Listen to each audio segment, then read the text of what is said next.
Are you looking to get ready, be prepared, and transform your financial future? Then you've come to the right place. This is the Get Ready Money podcast with Tony Stewart, where Tony has insightful conversations with financial experts who are changing the way we think about money. Catch up on the latest financial trends and hear practical advice from Tony and his expert guests so you can build healthy habits that work. Be empowered with tips for implementing small changes that can have a big impact on your financial future. So sit back and get ready to hear from today's guest. Welcome to the Get Ready Money podcast, changing the way we think and talk about money. I'm your host, Tony Stewart. Today's guest is Rebecca Gao, an investment management professional and parenting speaker. We'll explore her financial journey, how her investment background shaped her view of money, and how parenting skills intersect with financial well-being. Rebecca, welcome to the podcast. Great to have you here today. Thank you. Thank you for having me. Yeah, excited for the conversation. So let's get started. Tell us a little bit about yourself. What is your origin story and what first sparked your interest in finance and investing? Okay. First, before we start, I want to say thank you, Tony, for two things. First, first, I want to thank the person, the dear friend who introduced us to create this great, amazing opportunity for me. And when I first met you, I was late for the appointment, and you were so kind and so graceful, and so forgiving. I was so touched by that. Again, I want to thank you for this amazing opportunity to have this opportunity to talk to you and share my experience with you and with your audience. And it's truly, truly a dream come true, and dreams do come true. So to answer your question, what's my origin story? I was born in mainland China, and I came to America on a scholarship for my PhD in economics. And I studied economics, and I later on got a job, moved up to the Bay Area.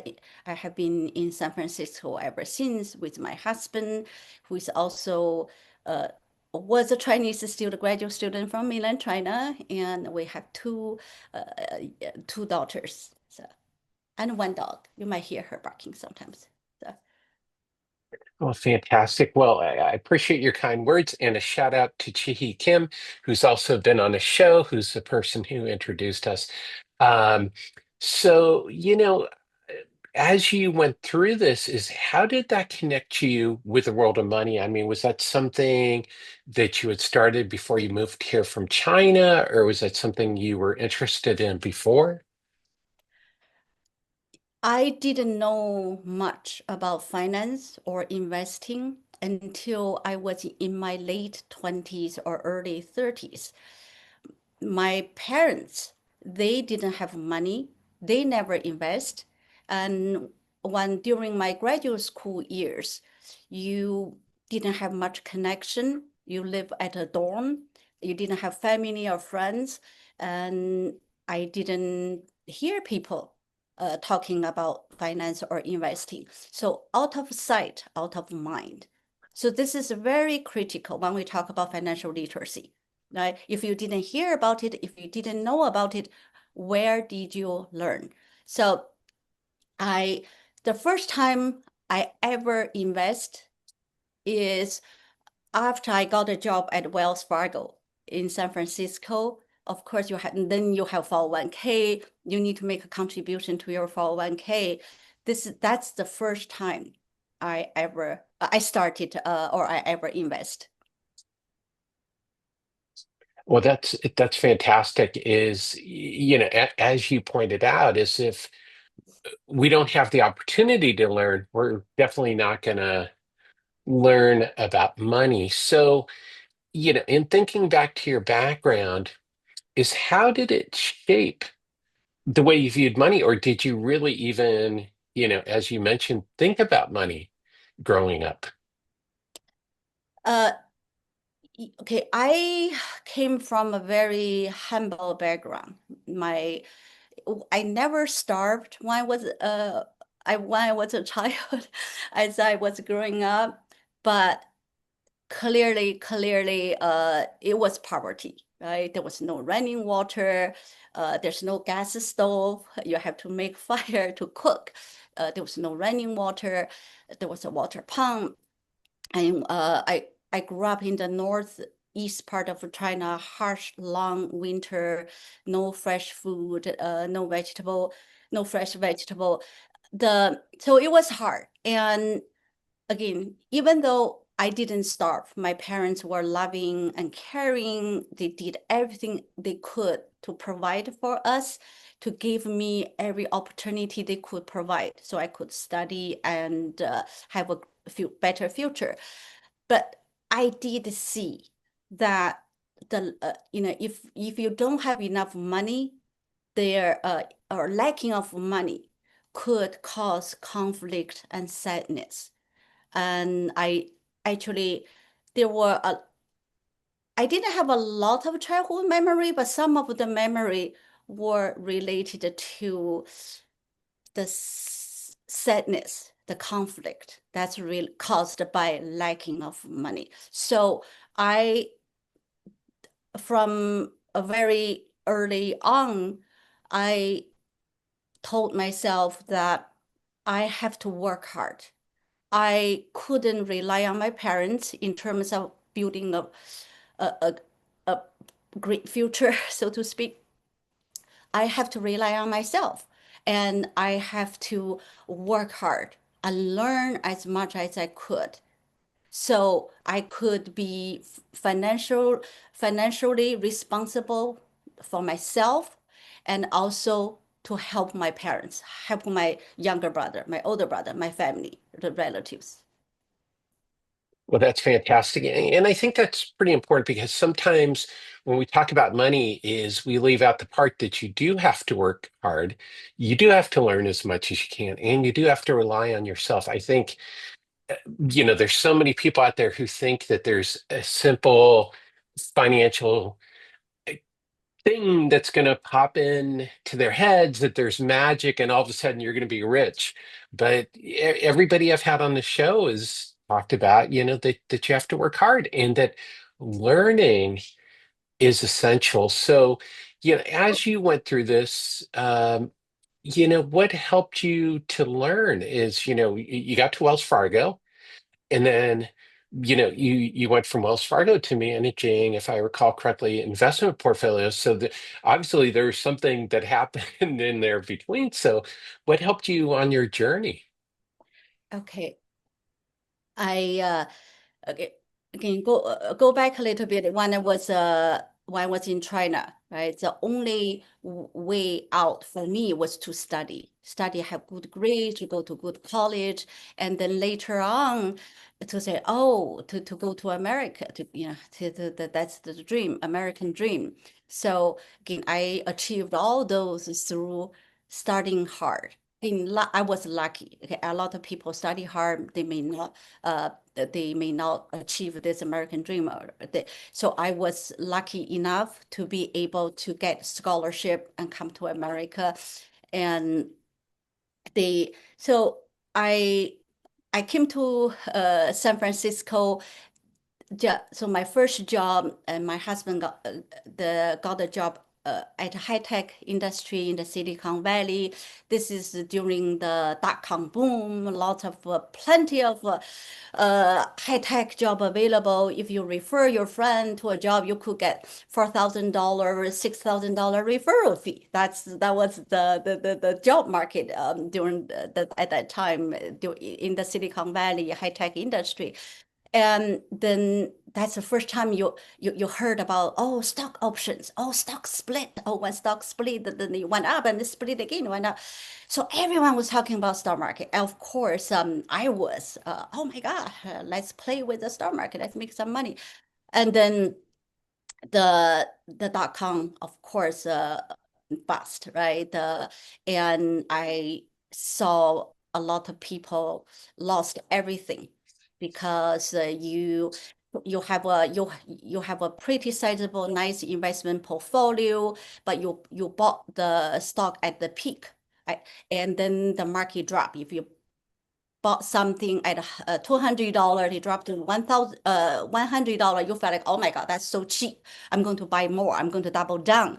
And then the now my average cost per share is not $200, it's 150. And then hey, maybe the market will come back. I will make even. Guess what? Then before you know it, then the stock dropped down to $50 or maybe zero, and you borrow, you invest on a margin, on borrowed money. That's called a margin account. And you know, they later on you get a call, a margin call. You need to put in more money to because the value of your stock dropped. You got to you don't have enough protection for the money to guarantee the loan you borrowed, the money you borrowed from the broker, and you didn't have enough money to put into the account. They sold your stock, they liquidate your stock, they sold your stock, they close your account. So I had a friend who told me the only thing I left is my car. So that's I stopped playing. A lot of people stop. So that was the background, right? That was my first experience about the stock market. Yeah. And then at that time, I was my first job, because my degree is in economics. So my first job at Wells Fargo, it was at a consumer and small business loan department. I was building financial models to predict loss and to set the interest rate we should charge for consumer, for small business. But now, since I know about finance, about investing, I I was interested, and I want to move into that area. But how do you move into that area, right? Again, we talk about working hard here. How we talk about learning. So I had my first child at that time, but I was taking evening class at UC Berkeley Extension, and I was studying for CFA Part One. There's a Part One, Part Two, Part Three. And I literally was if I still have the book on one of my big CFA study books. My older daughter, she had her drawing on my books because she was playing right next to me. Yeah. So I have to prepare myself to qualify for the dream job, or a better job a better job that I want to get. So luckily, I was able to transfer internally within Wells Fargo. This is called a Wells Private Client Service. There's asset management. So I got my foot into the door doing investment management, and a couple years later, I jumped to and went to another big investment firm in the Bay Area, and I was there for over 20 years. So. Wow, that's fantastic. And again, to emphasize what you mentioned is that you kept educating yourself. And at your first go with the stock market, when you didn't know much about it, was rough. And I think, especially people go, oh, well, this is easy, I can buy, sell, and everything. And I would imagine the more you knew that, you have the same conclusion as me. It's not easy to make money in the market. Be humble. Just Yeah. yeah, and I think that's something for people to think about is, especially if you're younger and you're going, "Hmm, I can get on Robinhood and I can make money in the market." It's not quite that easy because now you're talking about, you know, the CFA, which is Chartered Financial Analyst, is a very difficult exam. It's got you know, a pretty low pass rate, if I remember correctly. And so now, as a CFA, do you feel like you really understand investments and stocks? I mean, I know it was your business, but, or does it make you think like, wow, Yeah, the stock market is still tough to invest in. Uh, um, well, I know enough about the stock market? I know enough to know what I don't know. I know enough to be humble.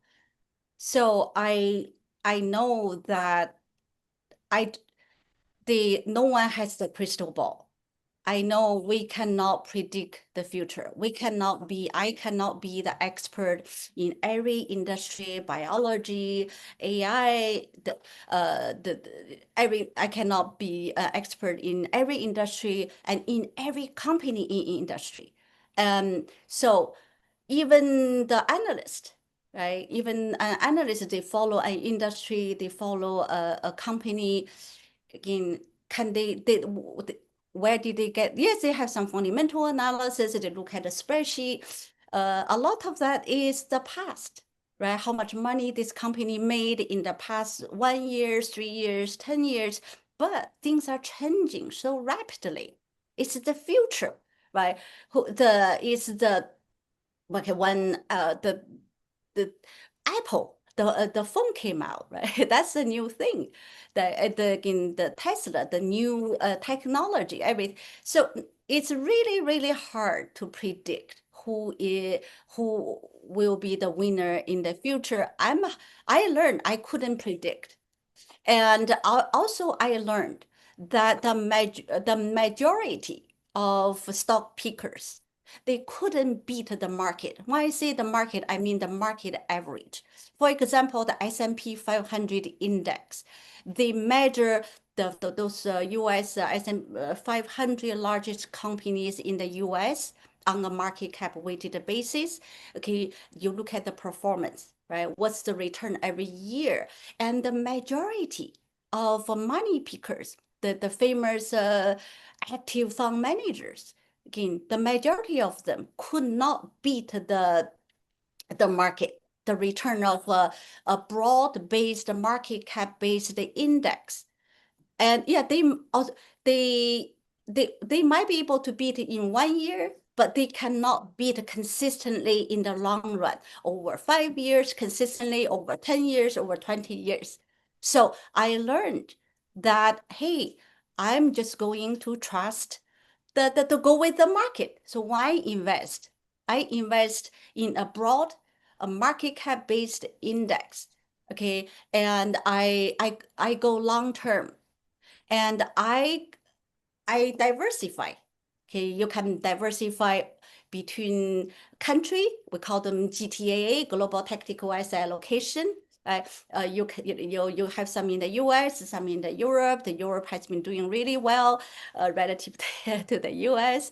and emerging market. Right, you can diversify globally. You can diversify within the asset class. Between equity and bonds. You can also, within equity, you could diversify across the industry, and across the large cap, mid cap, small cap, growth, value, you name it. So that's my investment philosophy now. And I don't worry about it. Once I set my allocation, my objective, I can sleep at night, not worrying about my portfolios.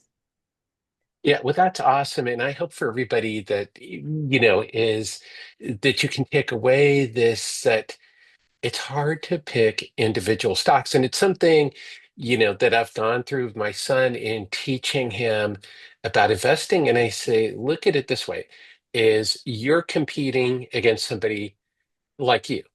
You're a CFA. You Mm, have 20 plus years of experience in the investing world, and you are saying, I can't beat the market. And mm, I think that's, just to emphasize this point again, to drill it home, is you can't beat the market. Yeah, like you said, you might be able to beat it for a year or two, or in a bull run, everybody looks great, because it's easy during a bull run, but it's like, stocks are not always going up. They're going to go down sometimes. They're going to be stagnant. So, those are important lessons. So, let's switch gears a little bit, Rebecca. Is what drew you to connect this investment work with parenting education? Okay. The first, my interest or my passion in parenting uh, started after I became a parent.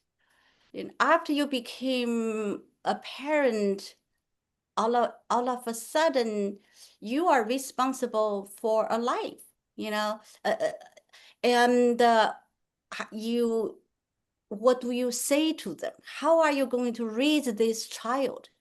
Right? And later on, we had another child. So I was brave, I guess.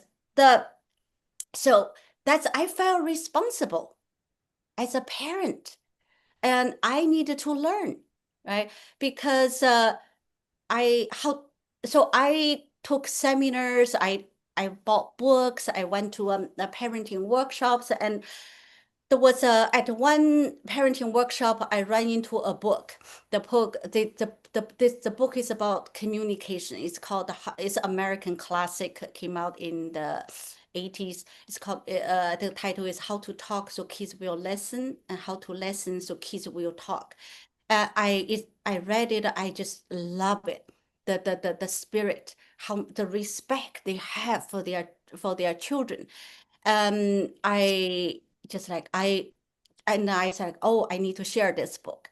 So I translate the book into Chinese. I translated two chapters and sent it to my friends in China, and they all love it. And during the summer, I went, we have family in Beijing. So I went to Beijing with my young girls. I dragged them, knock on the door of a lot of the publishing house, children's publishing, children's prize, social science prize, and I knock on the door until I found one publisher who was willing to publish my translation.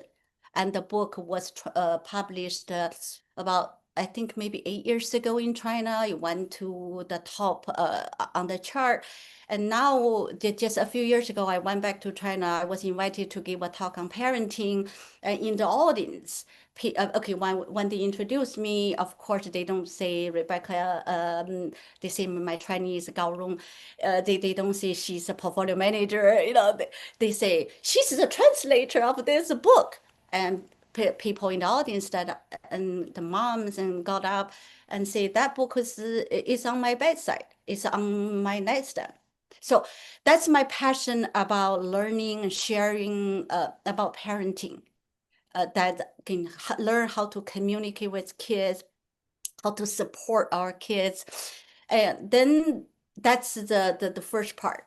And then the second part is given my life experience, given my background, right? I was so lucky.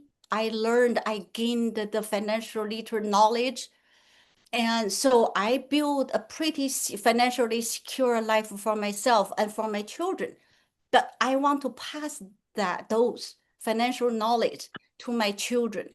So that's why I I did a lot of the parenting to my children in terms of finance and investment. Because Yeah, let me add, as a parent, we want our kids to be happy, to be healthy, to be independent, to be responsible, and again, to be spiritual. Again, but financial, right? Financial well-being. Okay, we want our kids to be healthy physically, psychologically, spiritually. Okay, we care about those well-beings, but financial well-being is equally important and is the foundation. So that's why I put all yes I put emphasis on all those other well-beings. I also emphasize on the financial well-being. You cannot help other people. You cannot serve your community, the society with an empty bowl, so to speak. yeah. No, I agree. Is that financial literacy or financial well-being is important to parenting and something that parents can pass on to their kids and even do as a family activity. It's something that if parents don't feel secure with your own financial literacy, is you can learn at the same time as your kids. It's a great family activity um, to do that. So, you know, what is one parenting concept that surprisingly applies to managing money, or vice versa? What did you find that, like, oh my gosh, these both, are similar? That's a great question. Yeah, I never thought about that. Okay.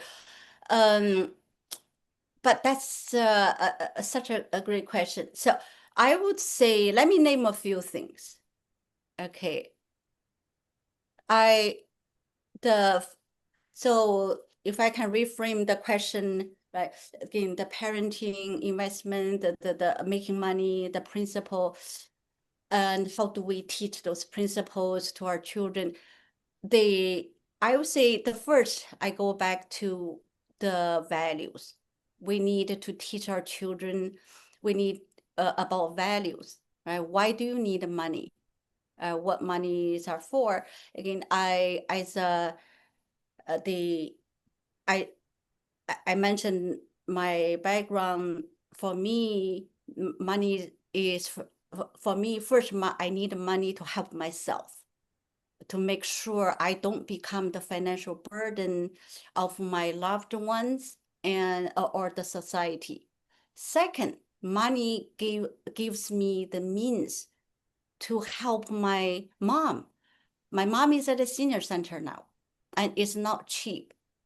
We all know today's healthcare labor cost. Okay, I'm so grateful I could uh provide that to my mom.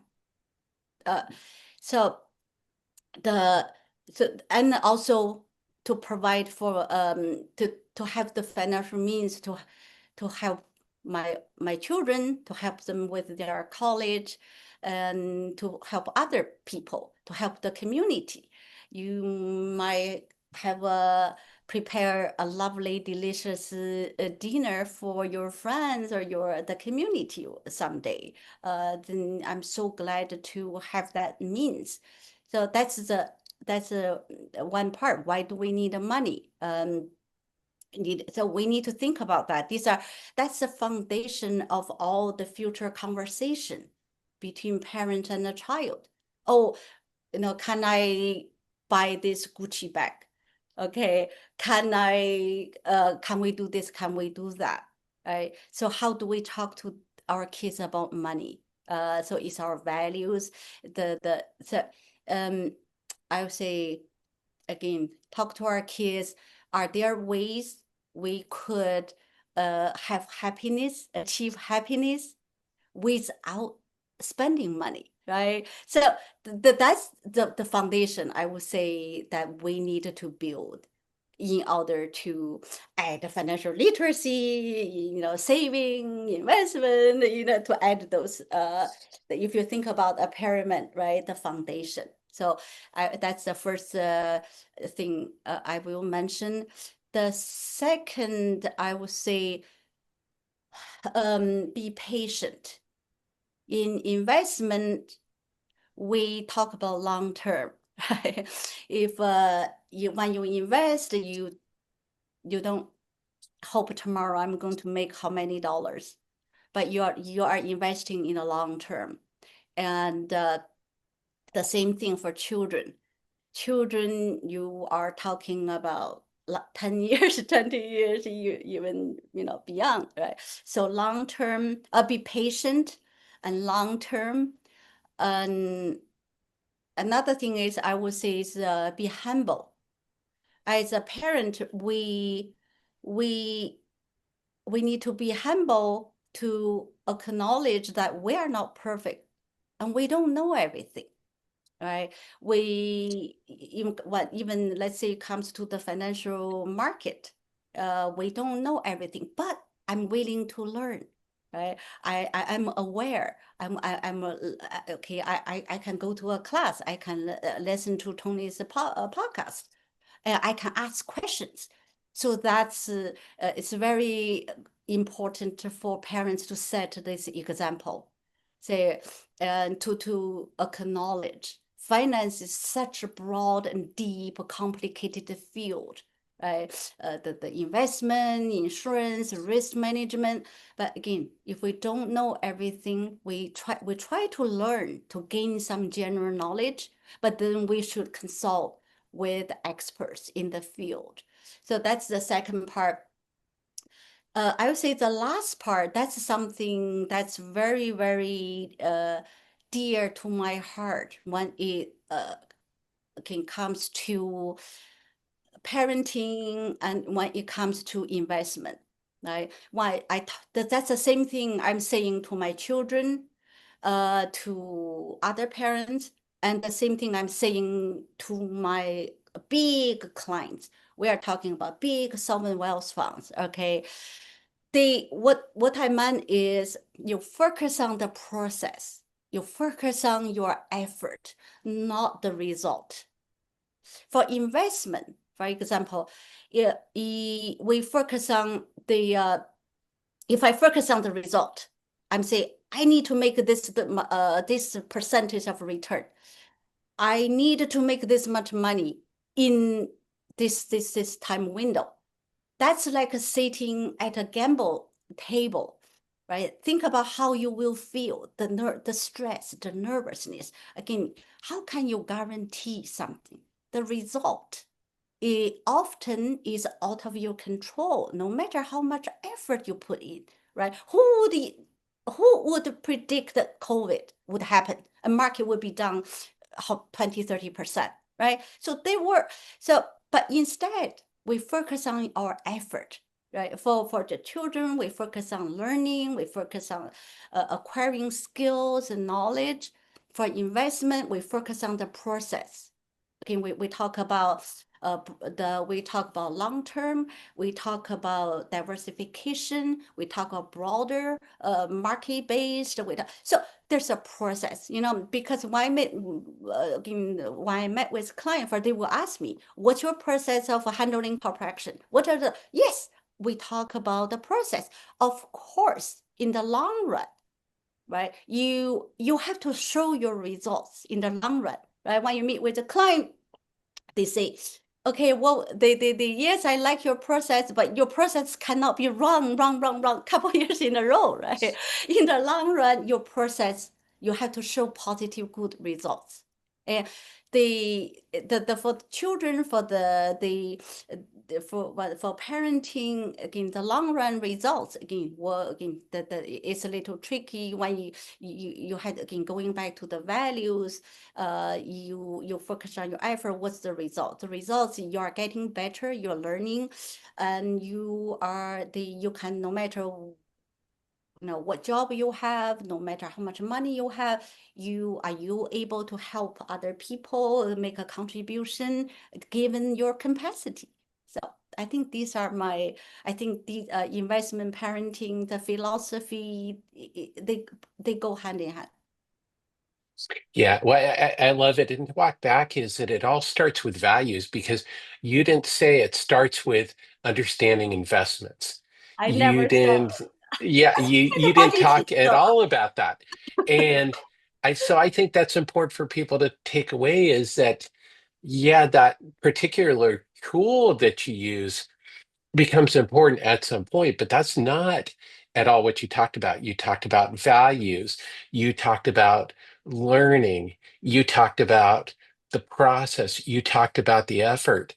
And then after all that is where you start focusing perhaps on the tools and perhaps the investments, but that comes way down the road. So I think that's an issue that I've diagnosed in the financial world is that everybody starts thinking about like, oh, should I buy crypto? But that's completely the wrong question. Is crypto maybe helpful or maybe not? But you have to answer those questions first. What's my values? Where do I want to go? is crypto going to be part of my process? So, I think that's a wonderful explanation. And I think that, as you point out, this applies to parenting. This applies to other areas of your life, to how you interact, as you talk about with your community. So that's wonderful. So, Rebecca, to start to wrap up, I have what are called the Get Ready Hot Take Trio. And these are three quick questions. They're more rapid fire, to help people change the way they think about money. The first one is, what money myth are you trying to break? There are a lot, but let me just name one. The myth is, oh, I know about money. Who doesn't know about money, right? Why do I need a financial advisor? Again, you don't know what you don't know. Okay, let me give you an example. I have a dear friend. No, I have two dear friends. I'm friend with the wife. She's like a sister to me. Her husband started his career as a math PhD, but later on he switched to be a doctor at Kaiser, with a very good, you're a doctor, you make a lot of money, and they don't have kids, so they save a lot, and they were able to save a lot. And Kaiser has a pretty generous matching, so he built a pretty sizable retirement, the retirement portfolio. And recently, I met him, and he asked me, he said, Ron, they use my Chinese name. They said, Ron, how do you invest your retirement 401k? I said, blah, blah, blah. I said, okay, to be honest, I said 100% stock, okay? Because I'm an exception. I'm not saying everyone should follow me, but that's just me, okay? And he told me, he said, Ron, I had 100% bonds all my life. If I knew how to invest and had some equity early, I could double, triple my retirement portfolio. I was so sad to hear that. So this is someone who has a PhD in math and is a doctor. So again, finance is a field. So it's not about how smart you are. It's just that knowledge, right? Let's say if I'm sick, do I want to be my own doctor and just say, Rebecca, let me check your pulse. It's like, okay, and go to Walgreens, buy some medicine. Or do I want to go to consult with a doctor? The same. So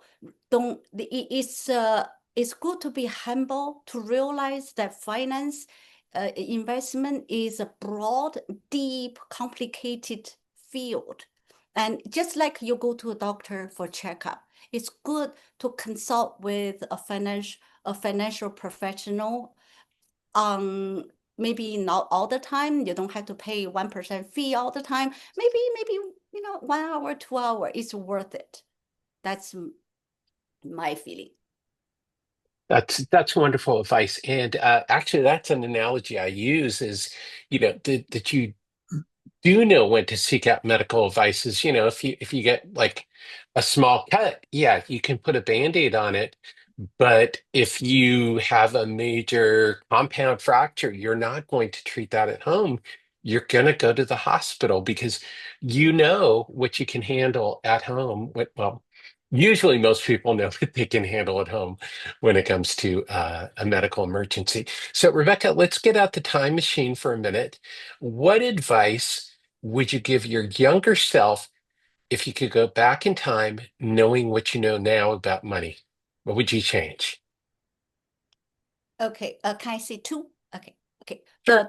The first one, I mentioned my younger brother. I'm a lot older than my younger brother, so I felt very protective of him, and we were poor. And this is at the very when we were younger, we didn't have TV. So when when TV this first came out in China, we are talking about 14 inches, okay, smaller than your laptop. 14-inch black and white TV. Okay, and we couldn't afford it. And my one day I was walking with my younger brother, and the neighbor had a black and white TV. My younger brother just stopped and was watching the TV through the fence and through the windows. And I was dragging him, let's go, let's go. Hey, no, no, no. He wanted to watch. I felt so sad. I felt so sad. Okay, that was my younger self. So now I don't. Now I know better. I don't feel sad because we were lacking physical luxury. So now I felt no shame when my children asked me, "Can I have this luxury item?" No. So that's what I would tell my younger self. Well, that's awesome. And I think, again, you mentioned the word shame is that's something that comes up around money, and you shouldn't feel shame because sometimes there's just things you can't do, and that you have to realize that, and there is no shame. So the final question is, what is your number one tip for changing the way we think about money? Oh, okay. I would just say the find ways to build happiness without spending money. I love it. Yeah, it's pretty simple. Is money can do a lot of things, but it can't buy happiness. So that's wonderful advice. So, Rebecca, where can people learn more about you, your work, and stay connected with your writing and speaking? Uh, I'm right at this point. Again, I just ended my 20 some year career with that big bank doing money management. Now I'm launching my own adventure for financial literacy education, for financial advice, and for parenting workshop. So again, I had a lot of them are new. This is just has been 2 months, and but LinkedIn is the best way to find me. And also maybe for the Asian community, we use WeChat. The WeChat, 微信 is the best way to find me. Fantastic. And for people watching and listening, I'll put a link into Rebecca's LinkedIn profile so you can follow her and see what she's up to. So, Rebecca, thanks again for coming on today and sharing your journey. Thank you, Tony. I really appreciate this opportunity. And thank you for all the audience who watching and learning. Thank you. Awesome. Awesome. Glad to have you here today. And thank you, everyone, as always, for tuning in to this episode of the Get Ready Money podcast. If you learned something today to spark a new perspective, please be sure to subscribe, leave a review, and share with a friend. You can also join the Get Ready movement at tonystewart.com to receive access to my free Get Ready toolkit with a whole bunch of resources to help you change the way you think about money. Until next time, let's change the way we think about money.